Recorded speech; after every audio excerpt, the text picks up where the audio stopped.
सीता माता ने, महाराज कैसे मुस्कुरा रहे हो? बोला अभी देखना, एक न्याय आने वाला है, तुम भी मुस्कुराओगी। तुम महाराज लाल लाल आंखें को ये हनुमान जी, और पीछे पीछे समर्थ रामदास जी क्रोधित।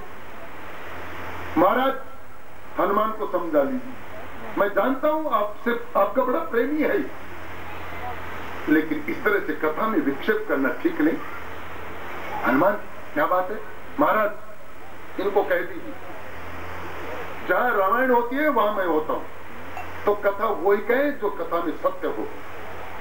महाराज अनर्गल अपनी तरफ से लगा करके कह देते, क्या बात है, पूरी पूरी बात बताओ। रामदास जी ने कहा कि महाराज एक बात बता देते, पहले हनुमान सबसे प्रेमी है ये मुझे पता है, लेकिन पक्षपात मत करना, जो बात सत्य हो वो ही कहिए। क्या बात है? महाराज मैं कथा कर रहा था बड़ी शांत भाव से, दत्त चित्त होकर के श्रोता सुन रहे थे। अशोक वाटिका का दृश्य मैं विवरण कर रहा था कि जब हनुमान जी वहां पहुंचे, सफेद पुष्प, सफेद साड़ी में माता वैदेही, ढूंढने में बड़ी दिक्कत, सारा शांत वातावरण। उसी समय खड़े हो गए और मुझे कहने लगे तुम मिथ्या कह रहे। मैं तो आज भी देख रहा हूँ अशोक वाटिका सफेद पुष्पों से है। हनुमान जी ने कहा महाराज बस यही बात हमें अखरती, मैं जब गया तो मैंने वहां पर देखा लाल पुष्प, लाल पेड़, सब कुछ मैंने लाल ही लाल देखा। अब आप बताओ कि वहां सफेद पुष्प थे या लाल पुष्प थे? राम जी मुस्कुराए और कहा कि तुम दोनों सत्य हो। और महाराज एकदम ये क्या कह रहे, दोनों सत्य, मैं लाल भी है सफेद भी हो सकता है? बोले हाँ। महाराज देखो छलो मत, जो बात हो सकती, बोले सत्य। ऐसे है कि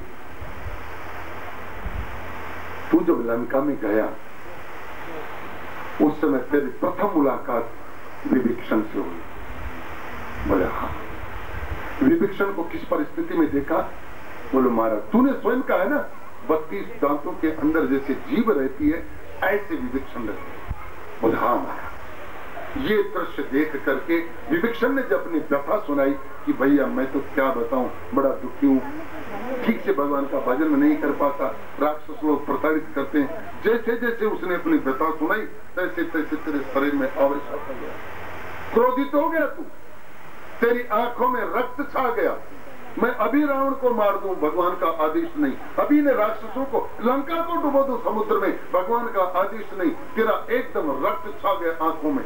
आगे का दृश्य जो तूने देखा, माता वैदेही को राक्षसी प्रताड़ित कर रही थी, डरा रही थी, वो दृश्य देख करके तो खून खोल गया तेरा, इसलिए आंखों में तेरे लाल रक्त था, इसलिए तुझे सब कुछ संसार लाल ही नजर आ रहा था। और उस लाल को और भी गाढ़ा लाल करने के लिए तूने लंका में आग लगाई और भी लाल रंग फैला दिया।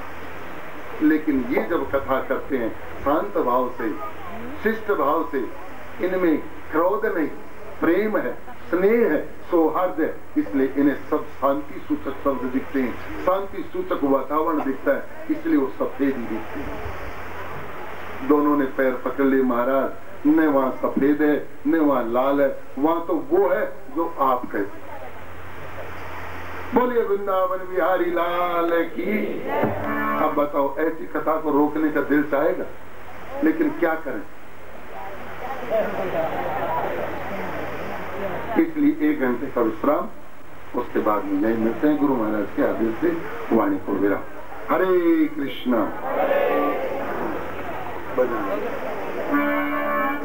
पद कमलम श्री गुरु वैष्णवांस श्री रूपम शाग्र जातम सहगण रघुनाथान्वितं तं सजीवम साद्वैतं सावधूतं परिजन सहितं कृष्ण चैतन्य देवं श्री राधा कृष्ण पादान सहगण ललिता श्री विशाखान्वितं स्वयं। ओम अज्ञानतिमिरन्धस्य ज्ञानाञ्जन शलाकया चक्षुर्नलमितं येन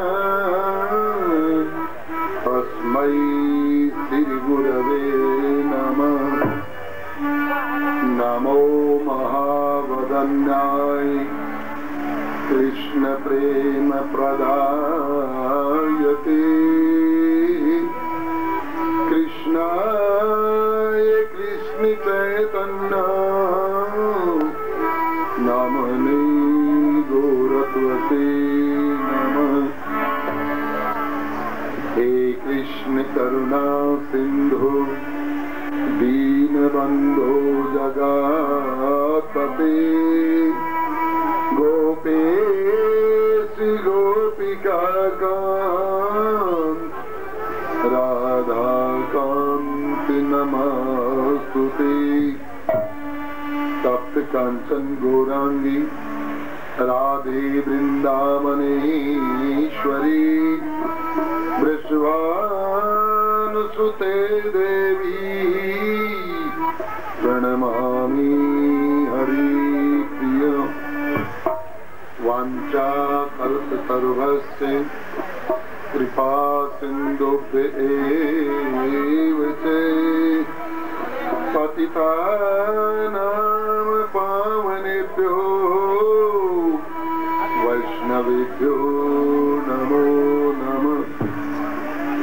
जयति पराशर सूनो सत्यवती हृदयनंदनो व्यास यस्यास्य कमलगलितं वाङ्मयाय रतिजति पीबति। यं प्रव्रजन्ति मनुपीतमपीतकृत्वं द्वैपायनो विरहकातर आजुहावन् पुत्रेति तन्मयतया नरो विनेदु स्वयं सर्वभूतेर्यं मुनिमानतु। वहन्ति पुस्तकं मालां वादयन्ती च कच्छपिं दयावती दीनजने आम नमामि सरस्वतीं। प्राकट्यकरण हो गया अनसुया के सामने ब्रह्मा विष्णु महेश का। जाने लगे, अनसुया सामने खड़ी हो गई। जा रहे हो गोविंद? हाँ। अपनी स्मृति छोड़ करके नहीं जाओगे? आपको मैं किसी प्रकार याद कर लूं ऐसा कुछ चिन्ह छोड़ करके नहीं जाओगे? मैंने आपको गोद में खिलाया है, क्या इसकी स्मृति शेष नहीं रहेगी? क्या चाहिए? आपके समान पुत्र चाहिए। तो अपने अपने बल से, अपने अपने तप से अपना अंश दिया। शंकर भगवान ने जो अंश दिया वो दुर्वासा रूपी ऋषि के रूप में अवतरित हुए। ये शंकर जी का अंश था। विष्णु का अंश दत्तात्रेय भगवान और ब्रह्मा जी का अंश चंद्रमा। इस प्रकार अनसुया को कृतार्थ कर भगवान अपने धाम में गए। अनसुया जी का मान बढ़ाया। जो भगवान का भजन करते हैं उनका भगवान मान बढ़ाते हैं। इसके बाद में कथा आती है दक्ष प्रजापति यज्ञ की। आज कैलाश के ऊपर से ज्ञान जा रहे हैं देवांगना देवता। इनके यानों से पुष्प वृष्टि, हंसी विनोद का वार्तालाप सती के कानों में पड़ा। महाराज बाबा से पूछा, बाबा ये यान कहाँ जा रहे हैं? ये सारे देवता देवांगनाएं किस प्रकार आनंदित आमोद प्रमोद मनाती हुई कहाँ जा रही? बाबा ने कहा ये तो तुम्हारे पिता के घर जा रहे, दक्ष प्रजापति की है। दक्ष प्रजापति की है। महाराज ऐसा क्या है वहाँ? बोले वहाँ एक यज्ञ का आयोजन हुआ। फिर आपको निमंत्रित नहीं किया गया? आप आमंत्रित तो नहीं है वहाँ? बोले नहीं। क्यों? बोले दक्ष प्रजापति हमसे कुछ नाराज। महाराज आपसे क्यों नाराज है? इसका एक कारण है। एक बार कनखल में यज्ञ हुआ था। प्रजापति के सिंहासन पर दक्ष प्रजापति को बैठना था। सारे देवता आ गए, ऋषि मुनि आ गए। मैं भी उसी यज्ञ में गया था। अभी दक्ष प्रजापति आसन पर नहीं आए थे, तो इसलिए मैं गोविंद का चिंतन करने लग गया, मेरे श्याम सुंदर का भजन करने लग गया। मेरी समाधि लग गई आसन पर बैठे बैठे। और इतने में आ गए दक्ष प्रजापति। नियम होता है जब अध्यक्ष आए तो सभी को उठना चाहिए। सभी देवता उठ गए, लेकिन मैं असमर्थ हो गया। क्यों? मेरी समाधि लगी थी। मैं तो समझ ही नहीं पाया कब दक्ष प्रजापति आए। सब लोग खड़े हो गए, मैं आसन पर बैठा रहा। इस बात पर दक्ष प्रजापति नाराज हो और मुझे अनर्गल बात कहने लग गए।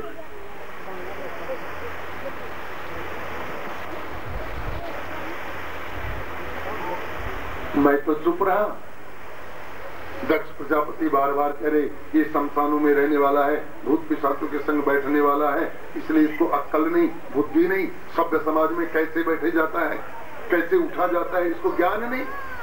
अरे आचार्य आया है, सिंहासन आरूढ़ होने वाला व्यक्तित्व आया है, उसको देख करके इसको उठना चाहिए, लेकिन जैसा इसका देश है वैसी इसकी बुद्धि है। महाराज मैं तो कुछ नहीं बोला, लेकिन वीरभद्र को गुस्सा आ गया, नंदी को गुस्सा आ गया, श्राप दे दिया कि मेरे स्वामी का अपमान कर रहे हो, एक परम वैष्णव का अपमान कर रहे हो, इसलिए तुम्हारा कभी भला नहीं हो सकता। वैष्णव के प्रति कभी अपराध नहीं करना चाहिए, संत के प्रति कभी अपराध नहीं होना चाहिए। हरि रुष्टे गुरु स्त्राता गुरु रुष्टेन कष्टन तस्मात सर्व प्रयत्न ने। अगर भगवान रूठ जाएंगे कोई चिंता नहीं, भगवान अगर नाराज हो जाएंगे चिंता मत करना कभी भी। हरि रुष्टे, लेकिन गुरु रुष्टेन कष्टन, अगर तेरा गुरु रूठ गया, अगर तेरा मार्गदर्शक रूठ गया, तेरा पथ प्रदर्शक रूठ गया। गुरु क्या होता है? हमारे गुरुजन कहते हैं गुरु वो वस्तु है, गुरु के एक हाथ में गोविंद है, एक हाथ में शिष्य है। गुरु शिष्य का स्तर इतना ऊंचा करता है, धीरे धीरे धीरे धीरे इतना स्तर ऊंचा करता है कि शिष्य समर्थ हो जाता है कि गुरुदेव आपने जो मुझे अस्तित्व दिया है, जो आपने ऊंचाई दी है, उस ऊंचाई के माध्यम से मैं अब गोविंद की अंगुली पकड़ने में सक्षम हो गया। तो गुरु आगे खिसक जाते हैं और धीरे से गोविंद और शिष्य का नाता बना। यह है गुरु। प्रभु से मिलना है, प्रभु का प्रेम अगर प्राप्त करना है, अगर सच्चा गुरु मिल जाए, निष्किंचन गुरु मिल जाए, प्रेमी गुरु मिल जाए, आत्मिक भाव रखने वाला गुरु मिल जाए, तो गोविंद दूर है ही। वो तो मात्र पर्दे के इधर, खाली थोड़ा अज्ञान का पर्दा है और ये बहुत जल्दी खिसक जाता है। लेकिन होना चाहिए समर्पण। वल्लभाचार्य जी ने अपने शिष्य को कहा कि बेटे एक काम कर, आज बड़ी गर्मी पड़ रही है, मेरे ठाकुर को गर्मी लग रही होगी, देख अपने पंखा ले रहे हैं, पंखा झल रहे हैं, एक काम कर गोविंद को थोड़ा पंखा कर, लेकिन ध्यान रखना क्या, आंखें बंद रखना और आंखें बंद रख करके ठाकुर को हवा करना, कोई शब्द मत करना। ठीक है, गया मंदिर का पट खोला, पर्दा हटाया, अंदर गया, पर्दा करना। और फिर ये वल्लभाचार्य जी का परम शिष्य, जैसा गुरु वैसा ही शिष्य, बड़े आदर से पंखा डालने में, ये इसकी गर्मी है। परम गुरु का परम शिष्य आया है तो गोविंद कैसे निश्चल बैठ सकते हैं? कौतूहल जाग गया, मैं इसे शिष्य की परीक्षा लूं, मैं देखो वल्लभाचार्य जी ने अपने शिष्य को कितना परिपक्व अवस्था में पहुंचाया है, किस स्तर तक उठा दिया है अपने शिष्य को, और भगवान प्रकट हो गए और पंखा पकड़ लिया। एक काम कर, पंखा बंद कर, अब मुझे गर्मी नहीं लगती, पंखा बंद कर दो। शिष्य ने पूछा कौन? बोले मैं विठल। क्या कह रहे हो, पंखा बंद कर दो? हाँ, नहीं, क्यों? आपके कहने से तो मैं हवा कर नहीं रहा, गुरु के आदेश से हवा कर रहा हूं। जब तक गुरु नहीं कहेंगे तब तक पंखा बंद नहीं हो सकता। छोड़ दीजिए मेरा। अब की बार गोविंद ने कहा, विठल ने कहा, अच्छा एक काम कर, आंख खोल करके देख, तुझे सुख मिलेगा, तुझे आनंद मिलेगा। शिष्य ने कहा नहीं, जो आनंद जो सुख मुझे गुरु सेवा में प्राप्त हो रहा है, इससे बड़ा कोई आनंद हो ही नहीं सकता। और गोविंद ने उस शिष्य को सीधी सेवा दी। इस प्रकार अगर समर्पण हो, अपना अहंकार छोड़ना पड़ेगा। अगर अहंकार है तो गुरु का सानिध्य प्राप्त नहीं होगा। क्यों? अंधकार और प्रकाश एक साथ रह ही नहीं सकते, ज्ञान और अज्ञान एक साथ रह ही नहीं सकते। अज्ञान का भांडा फूटेगा तो ज्ञान आएगा, लेकिन जब तक अज्ञान की टोकरी सर पर रखी घूम रहे हो, अहंकार है, मद है, तब तक प्रेम कहां से है? इन प्रेमियों की दशा देखो।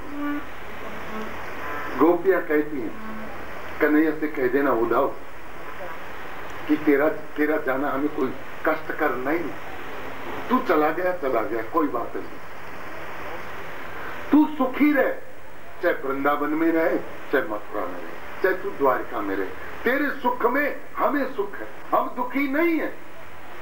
तो उद्धव कहते हैं, रोती क्यों हो? ये बात कहते कहते तुम्हारी आंखों से आंसू क्यों आते? माता यशोदा ने उद्धव को कहा कि उद्धव,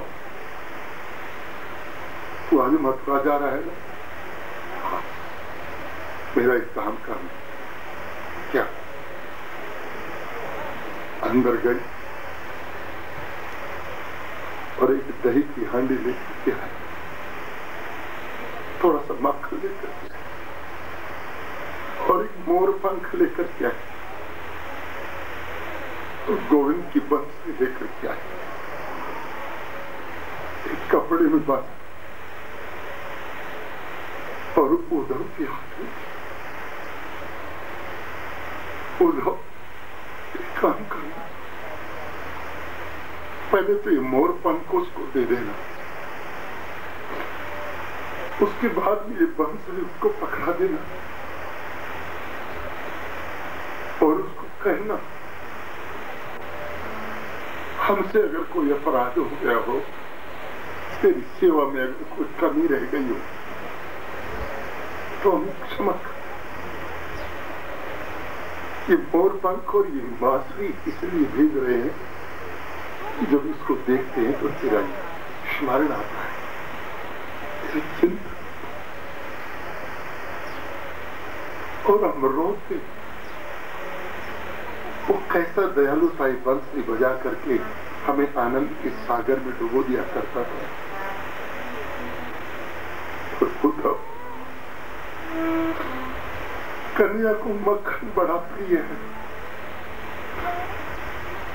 उसको दही बहुत अच्छा लगता है। ये मक्खन की हांडी, ये दही की टोकरी गोविंद को एकांत में दे और कहना कि तेरी मां ने यशोदा ने दिया। नंद बाबा आए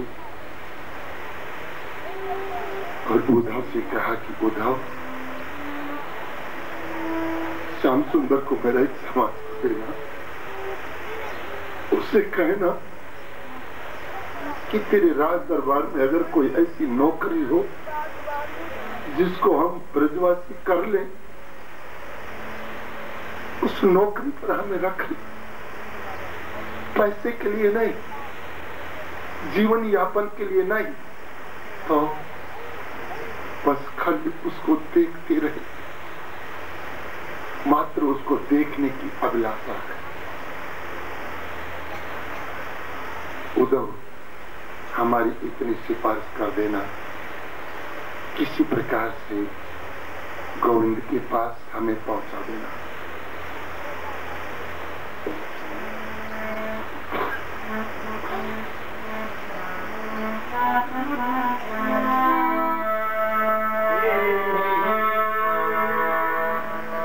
एक जगमगाती धूप है, प्रेम की वात्सल्यता करो, प्रेम की संसार में बस सारे हैं, प्रेम की ईश्वर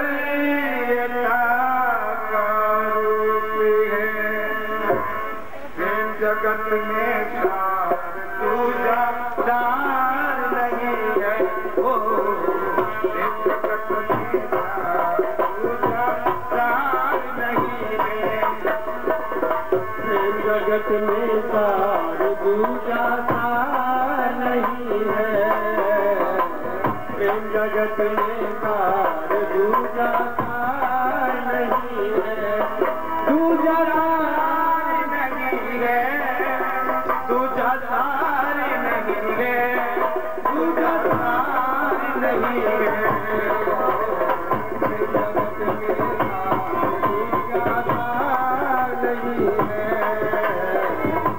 जगत में सार दूजा सार नहीं है।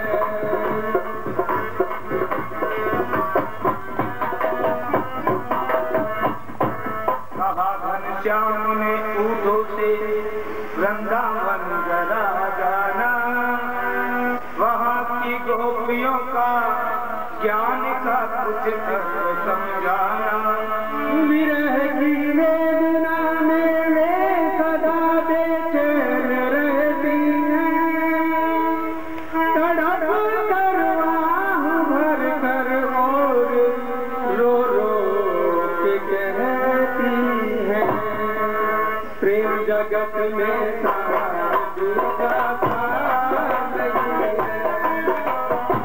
प्रेम जगत में सार दूजा सार नहीं है, दूजा सार नहीं है, दूजा सार नहीं है, प्रेम जगत में सार